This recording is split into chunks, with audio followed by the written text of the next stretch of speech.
Praise the Lord. The final stand இந்த நிகழ்ச்சிக்கு உங்கள் எல்லாரையும் அன்புடன் வரவேற்கிறேன்.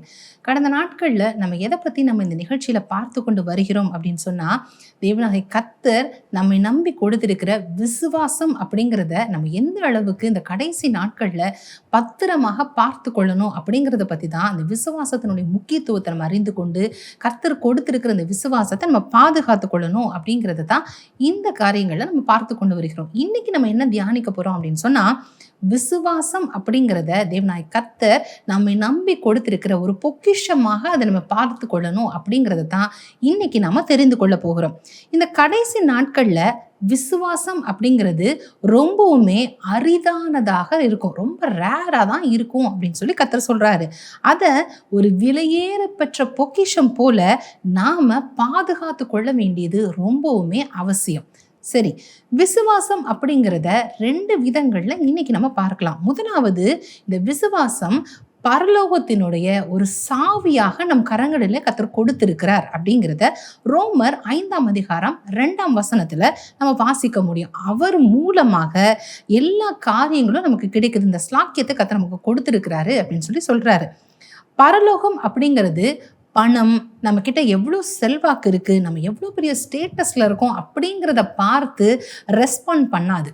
நம்ம கிட்ட எந்த அளவுக்கு விசுவாசம் இருக்கு, நம்ம கிட்ட விசுவாசம் இருக்குதா அப்படிங்கிறத பார்த்து அந்த விசுவாசத்திற்கு மட்டும்தான் அது ரெஸ்பான்ஸ் பண்றதாக இருக்கும். அந்த விசுவாசத்திற்கு தான் எல்லா பதில்களும் கொடுக்கப்படும். அற்புதங்கள், ஆசீர்வாதங்கள், இது எல்லாத்தையுமே நம்மால விலை கொடுத்து வாங்கிடவே முடியாது. விசுவாசம் மூலமாக மட்டும்தான். ஏன்னா இந்த விசுவாசங்கிறது தான் ஒரு கீ அப்படின்னு சொன்னேன். இந்த விசுவாசமாகிய சாவியின் மூலமாக தான் இந்த அற்புதங்களும் ஆசீர்வாதங்களும் இது எல்லாத்தையும் நம்மளால சுதந்திரிக்க முடியும். அப்ப விசுவாசம்ங்கிற சாவி இல்லாம எதுவுமே நம்மளால சுதந்திரிக்க முடியாது. விசுவாசத்தின் மூலமாக தான் இந்த வாக்குத்தத்தத்தின் கதவுகள் திறக்கப்படும். இதுதான் ஒரு ஆக்சஸ் பாயிண்ட் மாதிரி இந்த விசுவாசம் கிரியை செய்து. இந்த விசுவாசம் தேவன் நமக்காக ஆல்ரெடி பெற்று வைத்திருக்கிற சகல ஆசீர்வாதங்களின் மேலும் சகல நன்மைகளின் மேலும் ஒரு அதிகாரத்தை தந்து அதை சுதந்திரிக்கும்படி நம்மை முன்னோக்கி நடத்துகிறதாக இருக்குது. நம்முடைய வாழ்க்கையில இந்த நாட்கள்ல நம்ம பார்த்தோம் அப்படின்னு சொன்னா, பலவிதமான ஆசீர்வாதங்கள் நம்முடைய ஜெபங்களாக இருக்கலாம், இதெல்லாம் தடைப்பட்டு போயிருக்கலாம். சில நேரங்கள் டிலேடா இருக்கிற மாதிரி கூட நமக்கு தெரியலாம். இதற்கு என்ன காரணம் அப்படின்னு சொல்லி நம்ம தெரியாம நம்ம புலம்பி கொண்டிருப்போம். நான் ஜெபித்து கொண்டே இருக்கேன், ஆனா எனக்கு என்னுடைய ஜெபங்கள் கேட்கப்படலை, எந்த ஆசீர்வாதங்களும் எனக்கு வரலையே, ஏன் எல்லாம் இவ்வளோ டிலே ஆகுது அப்படின்னு சொல்லி நாம கேட்டுக்கொண்டு இருக்கலாம். ஒரு காரியத்தை நம்ம கூர்ந்து கவனித்து பார்க்கணும். இது கர்த்தர் கொடுக்கிற டிலே மட்டும் இல்லை, கர்த்தரால வருகிற டிலே கிடையாது, நம்முடைய விசுவாச குறைவுனாலதான். சில நேரங்கள்ல தேவனாகிய கர்த்தர் அந்த காரியத்தை டிலே பண்ணுவார். ஆனா பல தருணங்கள்ல நம்ம பார்த்தோம் அப்படின்னு சொன்னா, அந்த வாக்கு தத்தங்களையும் ஆசீர்வாதங்களையும் சுதந்திரிக்க முடியாதபடிக்கு தடையாக காணப்படுவது நம்முடைய விசுவாச குறைவு அப்படின்னு சொல்லி நம்ம பார்க்கிறோம். விசுவாசமாகிய சாவியை கொண்டு திறந்தா எந்த காரியமா இருந்தாலும் அது கண்டிப்பாக ஓப்பன் ஆயிரும். விசுவாசம் அப்படிங்கிறது ஒரு சாவி. அப்ப எந்த ஒரு வீடா இருந்தாலும் சரி, ஒரு பொருளா இருந்தாலும் சரி, கரெக்டான சாவியை போட்டால் தானே அது ஓப்பன் ஆகும். அப்ப தேவனா கர்த்தர் கொடுத்திருக்கிற நன்மைகளை நம்ம சுதந்திரிக்கணும் அப்படின்னு சொன்னா, விசுவாசமாகிய சாவியை கொண்டு ஓப்பன் பண்ணணும் அப்படிங்கிறது தான் பார்க்கிறோம். மத்தேயு 9ஆம் அதிகாரம் 29 இந்த வசனத்துல கர்த்தர் சொல்றாரு, உன் விசுவாசத்தின்படியே ஆக கடவுது அப்படின்னு சொல்லி அங்கே எழுதப்பட்டிருக்கதா பார்க்கிறோம். அப்ப ஒவ்வொருத்தருடைய விசுவாசத்தினுடைய அளவு எந்த அளவுக்கு இருக்கோ அதற்கேற்றபடி நமக்கு கர்த்தர் வைத்திருக்கிற எல்லாவற்றையுமே நம்மால பெற்றுக்கொள்ள முடியும் அப்படிங்கிறது தான் இந்த வசனத்துல இருந்து நம்மால தெரிந்து கொள்ள முடியுது.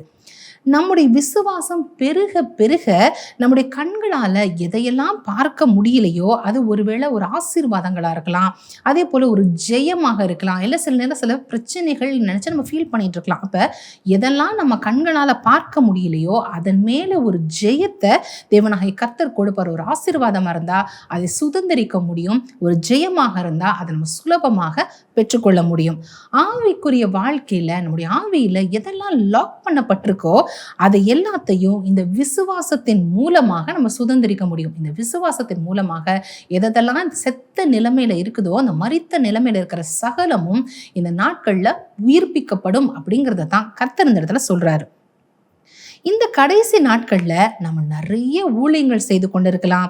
நிற்க கூட நேரம் இல்லாத அளவுக்கு, எனக்கு ஒரு 2 நிமிஷம் கூட டைம் இல்ல, அந்த அளவுக்கு நான் பிஸியா இருக்கேன் அப்படிங்கிற அளவுக்கு ஓடிக்கொண்டிருக்கலாம். அநேக சபைகளுக்கு நம்ம செல்லலாம், அந்நிய பாஷை பேசலாம், இப்படிலாம் பல காரியங்கள் நம்ம செய்யலாம். எல்லாமே ஓகே தான், அதுல தவறு கிடையாது. ஆனா நம்முடைய விசுவாச வாழ்க்கை குறைவுபட்டதாக, அந்த விசுவாசத்துல நடக்கிறோம் பாத்தீங்களா, அந்த விசுவாசத்தை நடக்காதவர்களாக பின்தங்கின நிலைமையில நம்ம இருக்கலாம். அதனால இன்னைக்கு அதை நம்ம அனலைஸ் பண்ணி பார்க்கணும். இதுதான் சாத்தானுடைய தந்திரமாக இருக்கு. நம்மை முழுவதுமாக 100% டெஸ்ட்ராய் பண்ணி அழித்துறதுல சாத்தானுடைய தந்திரம். அப்ப சாத்தான் எப்படி தந்திரமாக கிரியை செய்யறான் அப்படின்னு பார்த்தா, நம்மை செயலற்றவர்களாக, வாக்குத்தத்தத்தை சுதந்திரிக்க முடியாதபடிக்கு நம்ம பேரலைஸ்டா அப்படி மாத்திடுறது. அதுதான் சாத்தானுடைய தந்திரமாக இருக்கு. அப்ப இயேசு கேட்ட கேள்வி இந்த கடைசி நாட்கள்ல இதுதான். லூக்கா 18ஆம் அதிகாரம் 8ஆம் வசனம் என்ன அப்படின்னு பார்த்தா, மனுஷகுமாரன் வரும்போது பூமியிலே விசுவாசத்தை காண்பாரோ அப்படிங்கறத தான் அந்த இடத்துல கேட்கிறத நம்ம பார்க்கிறோம். ஏன் அப்படின்னு சொன்னா, மனுஷகுமாரன் வருகிற பொழுது, இயேசு கிறிஸ்து மறுபடியும் இந்த பூமியில வருகிற பொழுது சபைகளுக்கு குறைவு இருக்காது, அதே போல ஊழியங்களுக்கு குறைவு இருக்காது, ஊழிய நிறுவனங்களுக்கு குறைவு இருக்காது. ஆனா எதற்கு குறை இருக்கும் தெரியுமா? எது கிடைக்கவே கிடைக்காது, ஒரு அரிதான பொக்கிஷமாக கருதப்படும் அப்படின்னு சொன்னா விசுவாசம். இந்த கடைசி நாட்கள்ல இந்த விசுவாசம் ரொம்ப மோஸ்ட் வேல்யூபிளான ஒரு காரியம். அதனாலதான் கர்த்தர் சொல்றாரு, தேவனாகிய கர்த்தர் வருகிற பொழுது இந்த விசுவாசம் இருக்கிற அந்த பொக்கிஷம் அதை பார்க்க முடியுமா அப்படின்னு சொல்லி கர்த்தர் கேட்கிறாரு. இந்த நாட்கள்ல பலரும் சுயத்திற்காக, அதே போல சுய லாபத்திற்காக, பாப்புலாரிட்டிக்காக அப்படின்னு சொல்லி விசுவாசத்தை ரொம்ப சுலபமாக இழந்துவிட சம்மதிக்கிறவர்களாக இருப்பாங்க. ரொம்ப ஈஸிலி காம்ப்ரமைஸ் ஆகி, ரொம்ப ஈஸியா எல்லாத்துக்குமே நம்ம விசுவாசம்ங்கிறதோட ப்ரெஷியஸ்னஸ் நமக்கு தெரியல இல்லையா, அதனால சுலபமாக காம்ப்ரமைஸ் ஆகி அதை இழந்து போயிடுறது. இதுதான் இந்த கடைசி கால அடையாளங்கள்ல பிரதானமான ஒரு அடையாளமாக இருக்குது. பரலோக ராஜ்யத்துல பொக்கிஷமாக மோஸ்ட் வேல்யூபிள் ஒரு காரியமாக கருதப்படுவது எது அப்படின்னு பார்த்தா இந்த விசுவாசம் தான். இந்த விசுவாசம் தான் உள்ளதுலேயே ஒரு மிகப்பெரிய பொக்கிஷமாக பரலோக ராஜ்யத்துல கருதப்படுது.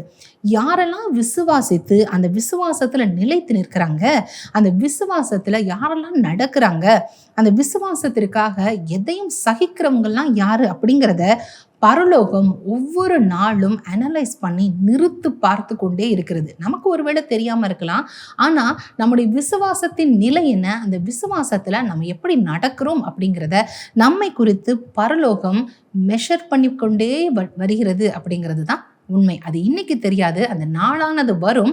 அப்ப கர்த்தர் எப்படியெல்லாம் நம்ம நிறுத்து பார்க்கிறார், கணக்கு கேட்கிறாருங்கிறத அன்னைக்கு தான் நம்ம தெரியும்.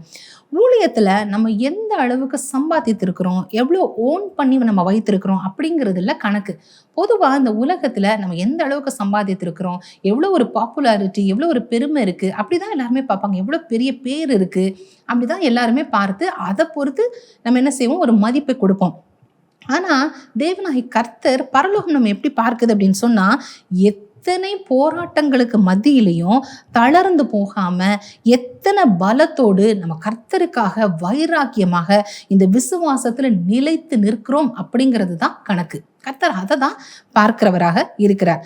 இப்படிப்பட்ட காரியத்தை தான் தேவனாகிய கர்த்தர் நிறுத்து பார்க்கிறவராக இருக்கிறார். விசுவாசமானது அக்கினியினால புடமிடப்பட்டு பாடுகளினால பரிபூர்ணப்படுத்தப்பட்டு அது சுத்த பொன்னாக விளங்கும். அப்படிப்பட்ட விசுவாசத்தை தான் தேவனாகிய கர்த்தர் அங்கீகரிக்கிறவராக இருக்கிறார்.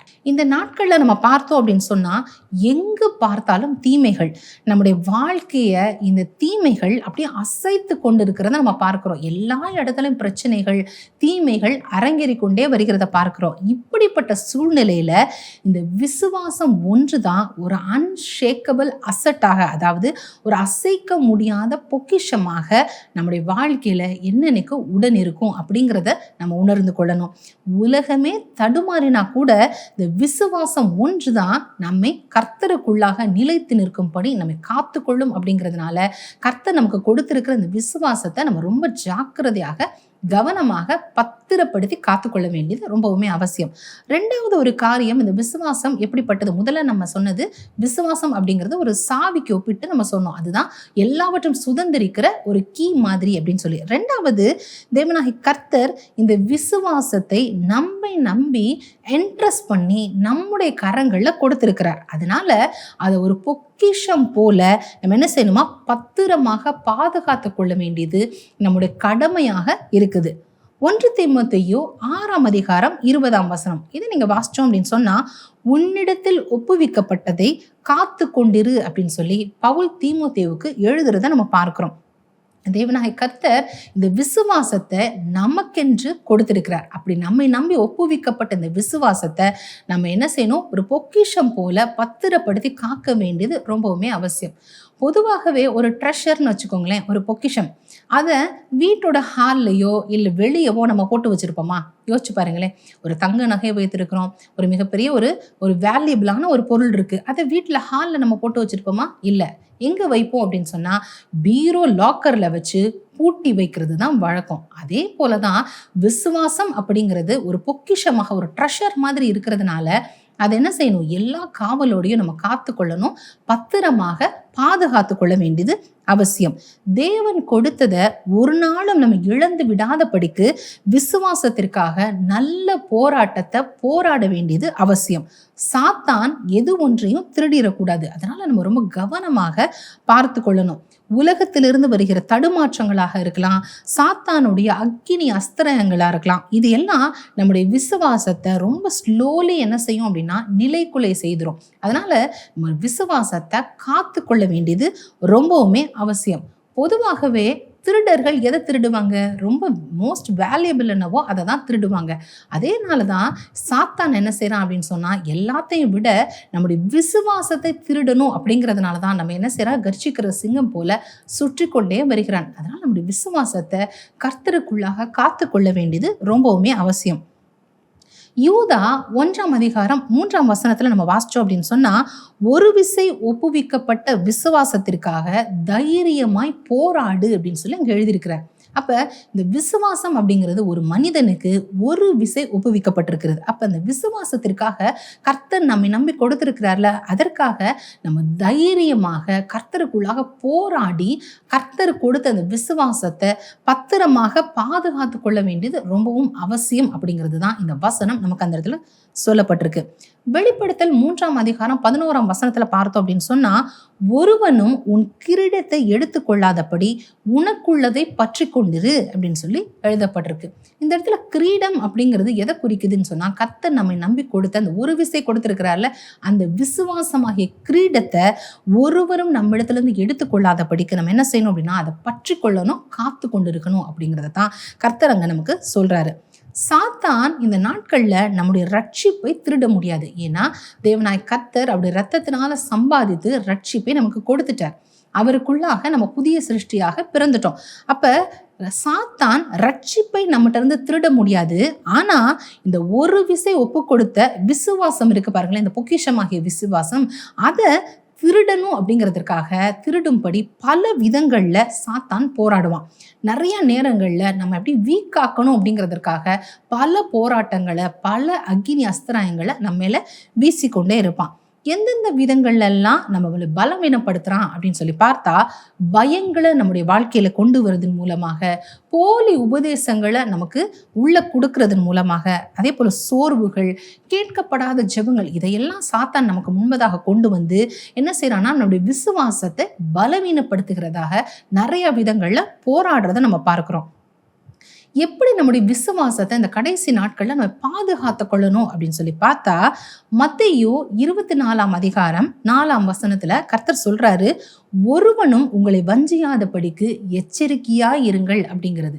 அப்ப வஞ்சகம் அப்படிங்கிறது தான் இந்த கடைசி நாட்களுடைய அடையாளமாக இருக்கு. அப்ப நம்ம வஞ்சிக்கப்பட்டு போயிடாதபடிக்கு நம்முடைய விசுவாசத்தை காத்து கொள்ள வேண்டியது அவசியம். நம்முடைய ஆத்துமா, நம்முடைய சரீரம், இதற்குள்ளாக ஒவ்வொரு நாளும் என்ன நுழைகிறது அப்படிங்கிறதுல ரொம்பவுமே நம்ம கவனமாக இருக்கணும். வசனங்கள் மட்டும்தான் நம்முடைய ஆத்துமாக்குள்ளாக, நம்முடைய சரீரத்திற்குள்ளாக நுழைந்து பிரவேசிக்கணுமே தவிர, உலகத்தினுடைய காரியங்கள் எது ஒன்றும் நம்முடைய ஆத்துமாக்குள்ள போயிடவே கூடாது. இதுல நம்ம ரொம்ப கவனமாக இருக்கணும். நீதிமொழிகள் 4ஆம் அதிகாரம் 23ஆம் வசனத்துல கர்த்தர் சொல்றாரு, எல்லா காவலோடும் உன் இருதயத்தை காத்துக்கொள் அப்படின்னு சொல்லி அங்க எழுதப்பட்டிருக்கிறத பார்க்கிறோம். அப்ப நம்முடைய இருதயத்தை எல்லா காவலோடும் நம்ம காத்துக்கொள்ள வேண்டியது அவசியம். நாம இந்த நாட்கள்ல எதை கேட்கிறோமோ, எதையெல்லாம் நம்ம பார்க்கிறோமோ, அதன்படிதான் நம்முடைய விசுவாசம் உருவாய்க்கொண்டே வருகிறத நம்ம பார்க்கிறோம். சோசியல் மீடியாக்கள் இந்த நாட்களில் பார்த்தோம் அப்படின்னு சொன்னால் கலப்பான உபதேசங்கள் எல்லா இடத்துலையும் நிறைந்திருக்கு. அப்போ நாம தான் நம்ம ரொம்ப கவனத்தோடு பாதுகாத்து கொள்ள வேண்டியது அவசியம். ஆன்லைன் மூலமாக நம்ம கேட்கிற வார்த்தைகள் எல்லாவற்றிலும் ரொம்ப கவனமாக இருக்கணும். நம்முடைய ஆத்துமா இது நிமித்தமாக கரைப்படும் அப்படிங்கிறதுனால நம்முடைய பரிசுத்த வாழ்வா இருக்கலாம், நம்முடைய ஆவிக்குரிய வாழ்வை இது எல்லாம் என்ன செஞ்சிடும், சோர்வடைய பண்ணிடும். அப்போ இந்த நாட்கள் என்ன செய்யணும், எல்லா காவலோடும் நம்முடைய இருதயத்தை ரொம்ப பத்திரமாக காத்து கொள்ள வேண்டியது ரொம்பவுமே அவசியம். இதற்கு நம்ம என்ன செய்யணும் அப்படின்னு சொன்னா, ஒரே ஒரு வழிதான் இருக்கு. தேவன் கொடுத்திருக்கிற வேத வசனங்கள்ல வேரூன்றி இருந்தா மட்டும்தான் எது ஒன்றும் நம்ம அசைக்க முடியாது அப்படின்னு சொல்லி பார்க்கிறோம். அப்ப தினந்தோறும் தேவனுடைய வசனங்களை நம்ம வாசித்து தியானித்து அந்த வசனங்கள்ல வேரூன்றுகிறவர்களாக இருந்தா மட்டும்தான் நம்முடைய விசுவாசம் அசைக்க முடியாததாக மாறும். ரெண்டாவது விசுவாசத்தை எப்படி காத்துக்கொள்றது அப்படின்னு பார்த்தா, யோவான் 15ஆம் அதிகாரம் 4 முதல் 7 இந்த வசனங்களை நம்ம வாசிச்சோம் அப்படின்னு சொன்னா, தேவனோடு நம்ம ஒரு இன்டிமேட் ரிலேஷன்ஷிப் நமக்கு இருக்கும் பொழுது நம்ம எது ஒன்றும் தொட முடியாது, அசைக்க முடியாது அப்படின்னு சொல்லி பார்க்கிறோம். தேவனாகிய கர்த்தர் தான் திராட்சை செடி, நாம கொடிகளாக இருக்கோம். அப்ப கர்த்தருக்குள்ளாக நம்ம நிலைத்திருக்கிறோம் அப்படின்னு சொல்லிக்கிற பொழுது மிகுந்த கனிகளை நம்ம கொடுக்கிறவர்களாக இருப்போம். அப்ப எந்த பிரச்சனைகள் வந்தாலும் கர்த்தருக்குள்ள நம்ம வேரூன்றி இருக்கிறதுனால நம்ம தொட முடியாதுங்கிறதுனால இந்த காரியத்துல கர்த்தரோடு கொண்டுள்ள உறவுல நம்ம என்னைக்குமே காம்ப்ரமைஸ் மட்டும் பண்ணவே கூடாது. ஒவ்வொரு நாளுமே தேவனோடு அதிக நேரம் நம்ம ஸ்பெண்ட் பண்ணணும். தனிப்பட்ட ஜெபங்கள் தான் நம்ம பலம் உள்ளவர்களாக மாற்றும். ஊழியங்கள்ல நம்ம பிஸியாக நேரமே இல்லாத அளவுக்கு நம்ம ஓடிக்கொண்டிருக்கிறது முக்கியம் இல்லை. இப்படி நம்ம எவ்வளோ அதிகமாக நம்ம ஊழியங்கள் செய்தா கூட நம்முடைய தனிப்பட்ட ஆவிக்குரிய வாழ்க்கை ஒருவேளை வறண்டு போன நிலைமையில ஒரு ஸ்பிரிச்சுவல் ட்ரைனஸ் அதிகமாக இருக்கிறத நம்மளால பார்க்க முடியும். தேவ பாதத்துல நம்ம தனிப்பட்ட நேரங்கள்ல அவரோடு நம்ம ஸ்பெண்ட் பண்ணி நம்ம காத்திருக்கிற பொழுதுதான் அந்த ஜெபங்கள் நம்மை உருவாக்குகிறதாக இருக்கும்.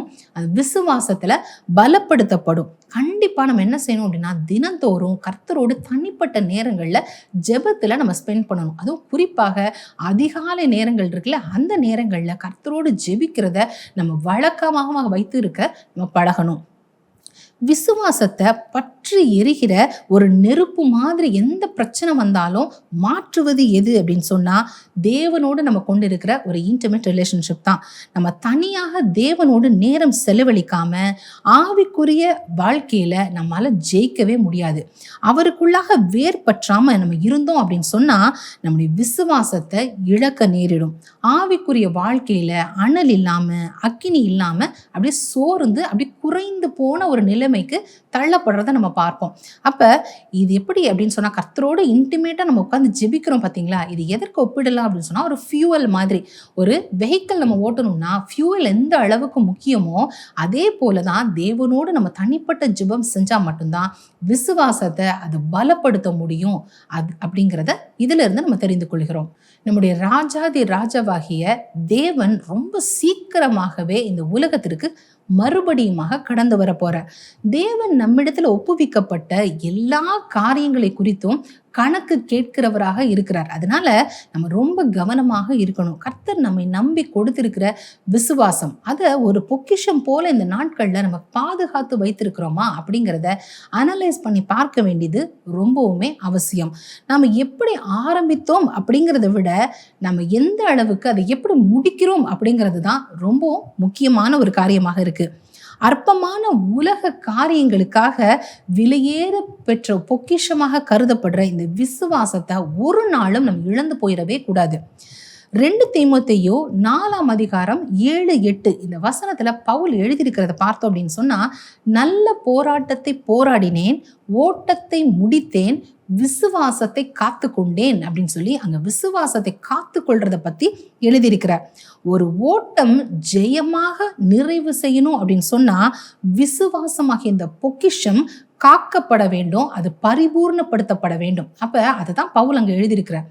கர்த்தர் நம்மை நம்பி கொடுத்திருக்கிறார்ல, அந்த விசுவாசத்தை காத்து கொள்றது தான் ஓட்டத்தினுடைய ஒரு ஜெயமான முடிவாக இருக்கும்.